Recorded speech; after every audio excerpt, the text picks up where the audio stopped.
Hello, everyone, and welcome back to another episode of Preserve Health Talks. I am your host, Dr. Ira Pearlstein, and today we have a truly fascinating guest and a pretty good friend of mine, Dr. Guy Navarra, an internal medicine physician who has merged traditional internal medicine with functional medicine and brought it into a concierge model. We're going to dig into what functional medicine really is, how it differs from conventional care, and why he chose concierge medicine as a way to deliver that care to his patients. So, Dr. Navarro, welcome to our show. Hi, Aaron. Thank you so much for having me. Very happy to be here with you. Yeah, you're up in Massachusetts. How's the weather up there today? It could be better. It could be worse. Well, it's about 80 degrees here and sunny, so there's a reason why I practice and live here in Florida. So let's begin with your journey. How did you move from a traditional internal medicine practice into functional medicine and then ultimately decide to go with a concierge-based model? So I have practiced traditional internal medicine for over 20 years, and this included both outpatient medicine in the office as well as inpatient medicine in the hospital. As you know, this definitely adds a layer of complexity on your day. Now, over the years, physicians have moved slowly to either one setting or the other. Since 2010, it is definitely the norm. Either you are a hospitalist or you are an internal medicine doctor. I have been doing both until about a year and a half ago. Now, in terms of my moving to functional medicine, it happened slowly, and I realized that our traditional system had some limitations. Not only philosophically in terms of how they treated disease, but also in terms of the delivery of care. Now, the big change that I also went through is changing the model of care from the traditional fee-for-service to the direct primary care model. And this is a model that's membership-based, and it kind of appeared about 10 years ago as a answer to the health crisis, the health in access. So with this model, a patient can access me anytime in a number of ways, face-to-face or telephone or email or Zoom calls. And the response time is very quick. So I will see the patient either the same day or the next day. So I think that is a tremendous asset for the patient. And I think it brings to the patient control back into their healthcare needs. Right, I agree because I practice that model myself. And what's so amazing about it is you have time to spend with people. So their problems are actually addressed, and you're not just putting out fires. So you're treating diagnoses and disease states and not just symptoms. And I think that's what I like best about that model is it allows patients time with their physician, and it allows the physician to be a lot more thorough. So for our listeners, and we've done some shows on functional medicine in the past, but for listeners who haven't watched those shows or who may not be familiar with functional medicine in general, in simple practical terms, what is functional medicine? So functional medicine is a healthcare delivery model that asks why disease occurs and works to restore normal body function to fix it. So it tends to address the root cause of disease rather than just treating the symptoms. So, example, a patient with a rash comes to the doctor, and the doctor might give them the steroid cream or prednisone and say, maybe we're exposed to some sort of chemical. And this may work, but the patient stops using the cream and the rash comes back. So it's very possible that the root cause of what caused the rash was not addressed. It is frequently occurring in cases where, for instance, you have leaky gut syndrome. You have dysbiosis. You have the wrong type of bugs in your colon. And that's what happens with functional medicine. You try to see what really caused the problem and not treating the symptoms. Okay, so I would guess then that functional medicine really emphasizes root cause. So you want to get to the bottom of things, the pathway that leads to the diagnosis. So in your daily practice, when you treat patients, how would that be different from symptom-based or guideline-based care? Well, I think that everything starts pretty much with a good and comprehensive history of the patient. Not only knowing the patient himself, but medically what has happened. If there's been any change in lifestyle, any change in jobs, in habits, and you try to slowly piece things together and create an explanation of why the patient is feeling what he is feeling. Okay, so let's take it through a new patient. Are your visits longer given a functional medicine history? And how does a functional medicine history, when you ask patient questions, differ from have you had this disease, and just kind of getting an idea of their past medical history? What are the differences in what you do history-wise and then physical-wise? And then we'll get into the labs that might be a little bit different. So definitely an important aspect is the time spent with the patient. In functional medicine, you tend to spend much more time and go into more depth in terms of what's happening with the patient. Not only you ask the typical questions of past medical history, medications, allergies, family history, but you get to know the patient timeline, what has happened, for instance, the past 10 years. When was the last time you felt great?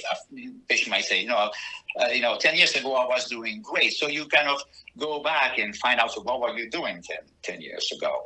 And what has changed to this time that you don't feel as good? It could be that, the patient now has had a promotion in his job and is working more hours, getting home late, eating more, gaining weight, drinking more alcohol, and all those things cause a lot of changes in your body and ultimately can cause disease. Okay, so when it comes to laboratory testing, what labs or other diagnostic studies do you do that other family doctors and internists who practice in a traditional medical practice don't do, or don't have access to, or don't even know about? That is correct. So I think there is a lot of very interesting labs that we do that traditionally I did not do while I was practicing traditional medicine. There is a lot of nutritional laboratories that are done looking very deeply into vitamins, into minerals. There is labs looking into the immune system response, inflammation. There's labs looking into exposure to toxic substances, to heavy metals, to fungus. There's a lot of labs geared towards the GI tract. Let's see if there is any problem with your gastrointestinal system. Mainly, if there's any sort of leakage happening, if there's any SIBO or small intestinal bacterial overgrowth happening. And I think a major principle of functional medicine is that health starts with the gut. And unfortunately, because of our lifestyle, because of our environment, very few people have a gut that is in perfect health.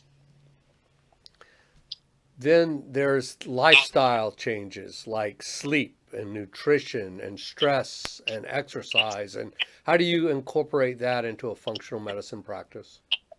Definitely, we spend a lot of time with lifestyle, and I think exercise is extremely important. And I could tell you that it's probably the most important aspect that you can do to improve your vitality and your longevity. It is very important to make sure that you have enough muscle, that your cardiovascular system is in order, that you get your VO2 max as good as you can. In terms of diet, I think we need to go beyond, low carbs and low fat and the right types of fat. I think we also need to focus on ingesting enough proteins, because that is the building block for the muscles. So do you see a big gotcha. So do you see a big difference then between functional medicine and what some doctors call lifestyle medicine? Because it seems to be along a continuum. Well, I think that functional medicine has a part of a strategy, lifestyle medicine. But it has much more. It's deeply rooted in science and research, for sure. You were talking about sleep, for instance. If you don't sleep well, you cause all sorts of problems, all sorts of hormones get dysregulated. Your immune system doesn't work as well. You don't think as sharp as you could. So every system affects every other system. That's, I think, is a big aspect of functional medicine. Okay. So there's an 8-letter word that keeps popping up in the media, and that word is peptides. Oh, And sure. and we all use peptides, even though patients don't think you do, because they'll come in, they want weight loss. GLP-1 is a peptide, There you but go. functional medicine specialists like yourself uh, tend to use more peptide therapy to help correct or enhance pathways in the body that regulate systems that might be a little bit out of sync. How do you incorporate peptide therapy into your practice, and what peptides do you use most often? Our listeners would want to know that. So, we use peptide as an adjunct, as a tool, never the main goal of treatment. And they're used usually for a short amount of time. And peptides are basically a group of amino acids between 2 and 50 amino acids joined together that, as you said, can attach to the cell and create all sorts of metabolic responses and reactions. There is a lot of peptides that can improve a lot of different aspects of your health. The past couple of years, the FDA has banned the production of peptides, of certain peptides, by reputable compounding firms. And that is a problem, because if you're going to use a peptide, please use a good source, a reputable compounding pharmacy. Don't buy it online if you can avoid it. And please don't use them if they say not for human consumption, only for research purposes. Please. There is a lot of peptides that can be used, like GH analog peptides, like sermorelin. They will increase your testosterone, your muscle mass. There is peptides that can be used for healing the gut, as well as soft tissue healing.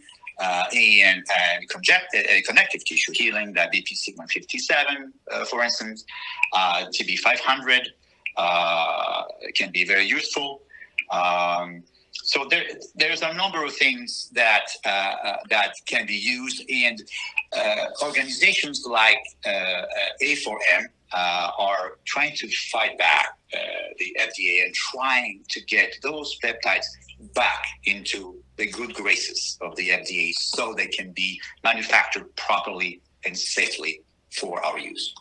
Awesome.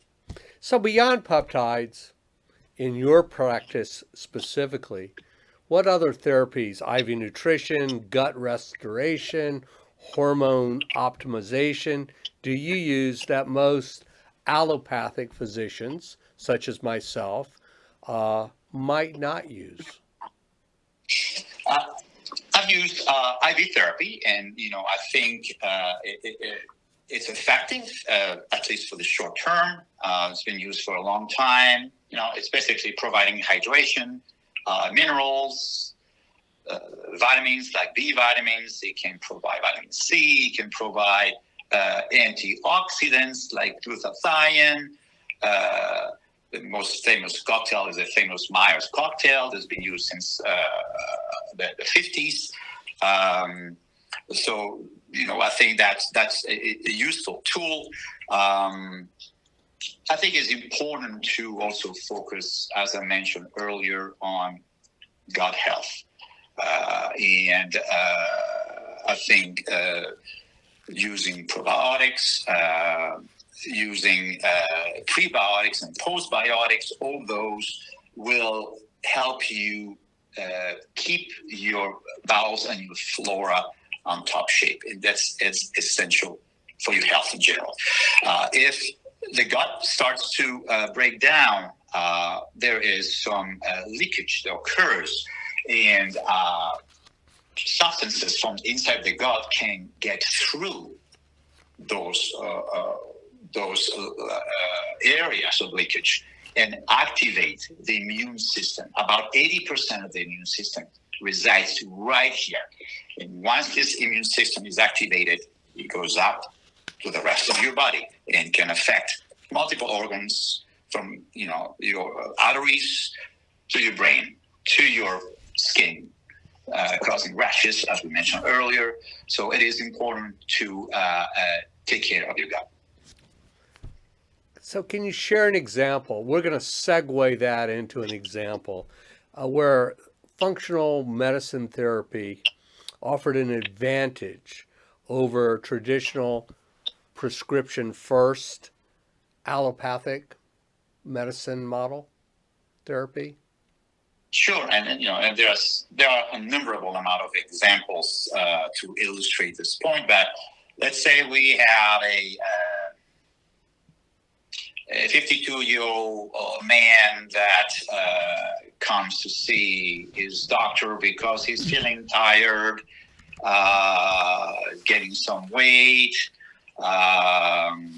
he's not sleeping well. The doc does the usual laboratory testing. His sugar's a little high, his cholesterol's a little high, his testosterone is just borderline, blood pressure is a little high.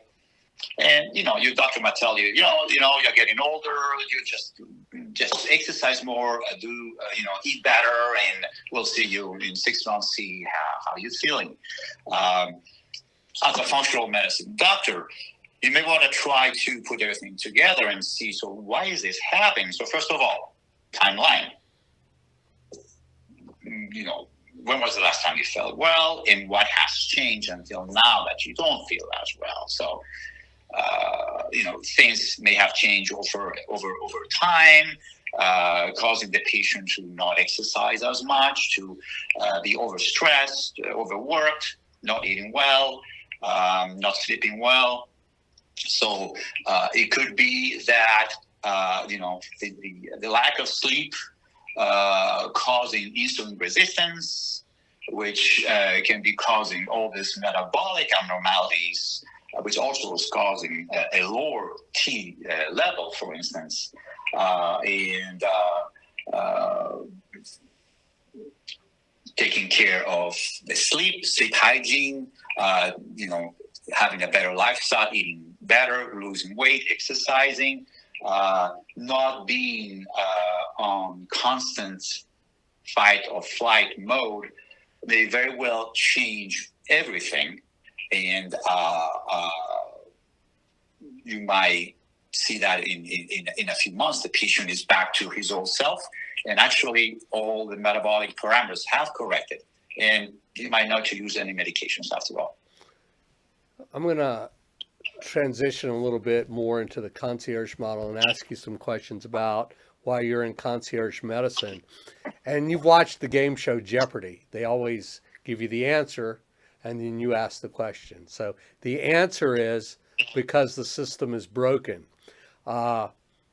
Is that your answer for the question, why should I pay for a membership if I already have insurance? How do you explain the value proposition of concierge functional medicine to your patients who want to become members of your practice? There's no question that healthcare costs more and more every time. It seems that you're getting less and less. I think it is very hard for a patient to get hold of their doctors, to get their needs met in a timely fashion, to get their medications refilled in a timely fashion. And it's not that the doctors are not doing their job, is that the system, as you said, is not working properly and is not conducive to appropriate care. You cannot pretend to have thousands of patients and allocating 50 minutes per patient and pretend to obtain a level of care that is superior. So I think that every patient needs to value what's important to them. Yeah, it is true. Direct primary care and any other form of white glove or concierge medicine costs you some money.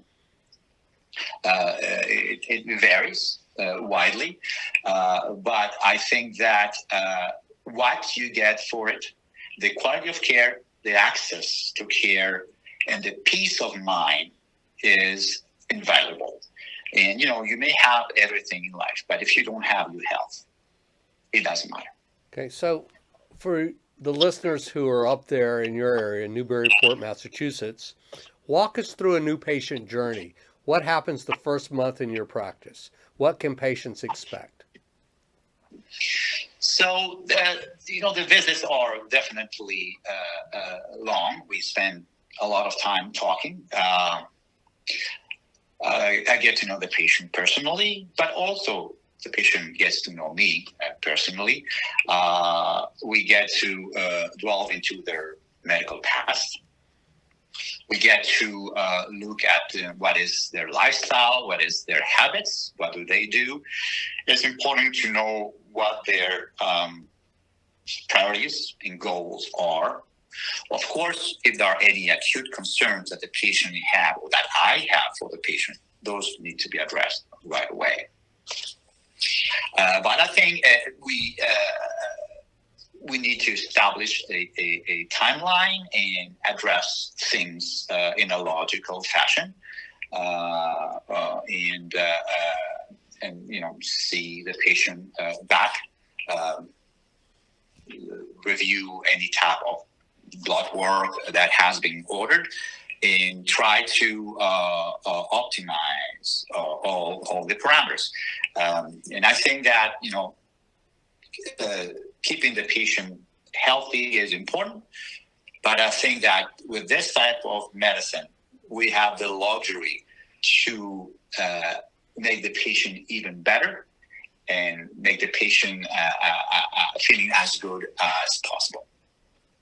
So, and I've had this issue in my practice also. If a patient needs to see a specialist and I'm calling them up and the patient wants to get in right away, and I've had several specialists tell me, you're a concierge doctor. I'm not a concierge doctor. I will try to get your patient in as quickly as I can. How's that work up in Newburyport, and the specialists that you refer to from both a traditional medicine standpoint, a functional medicine standpoint, and putting on top of that the other layer that you're a concierge specialist. So you're out there trying to please your patient and make things happen as quickly as possible for them to achieve better health care and easier access to care. So I think I've been lucky enough that I haven't felt that animosity between specialists and a physician like me. Now, I have to say, it's not that I've chosen functional medicine over traditional primary care. I practice both.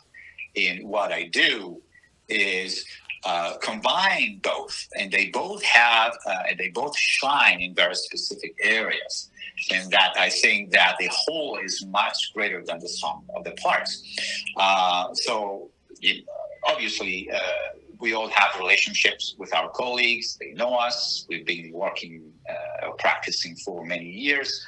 I think that they know that they are respected by us, and that's why we send our patients to them, because we trust them. I think it's important to always communicate with a specialist, and if you have any specific concern, just call the specialist and ask exactly what you have in mind and why you are concerned.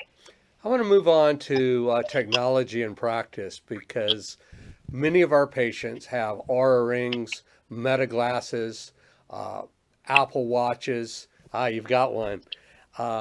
Wearables, remote monitoring, telemedicine, so to speak. Yes. What role does that play in your practice, and how do you embrace it? I think they helped. I think they provide data. More importantly, I think they provide a trend, which is even more important than specific isolated data. And I think that the great value of these wearables is that they stimulate the patient. They promote the patient to move, to do things, to be active, to get better than the day before. So they inspire the patient being more active. Okay, a heartfelt question. Years from now, if you're sitting back and writing your memoirs about your practice and what the practice of medicine has meant to you, how do you want to be described by your patients in the care that they received from you? I would hope that they would say that I really care for them, that I wanted the best for them, that I did the best I could with the knowledge of the time. I hope that they would feel comfortable in sharing anything with me and knowing that they are safe. I hope that at the end of the day, I would have inspired them to be all they can be. Nice. So finally, last question. If you could leave our listeners and your listeners with one or two practical health changes that they can implement today from this show, what would that be? Well, let's be specific and simple and clear. So I would say, let's say three things, okay? In my mind, the most important thing for vitality and longevity is physical exercise. Both muscle building, but also cardiopulmonary exercise. That's number one. I think the muscle is the currency of aging. As you age, if you don't have enough muscles, you're not going to do well. Number two, I would say, watch your diet, but focus on eating more protein. Okay. I would give you a target if you want. I would say 1.2 grams per kilogram. That is way more than we used to say back then, which was 0.8. And the third one, and maybe one of the most important one, is control your stress. Try to get out of the fight and flight mode. This causes a number of chemicals produced in your body that ultimately will cause a breakdown.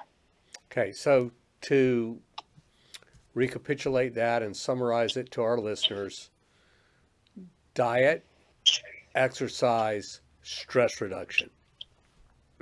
Thank you so much for joining us today on Preserve Health Talks. Your perspective on blending internal medicine, functional medicine, and a concierge approach is quite refreshing. Once again, we're going to throw up the number that patients can call if they want to establish with you in the Massachusetts area. I thank you so much for being on our show today. And would you come back and do another episode with us?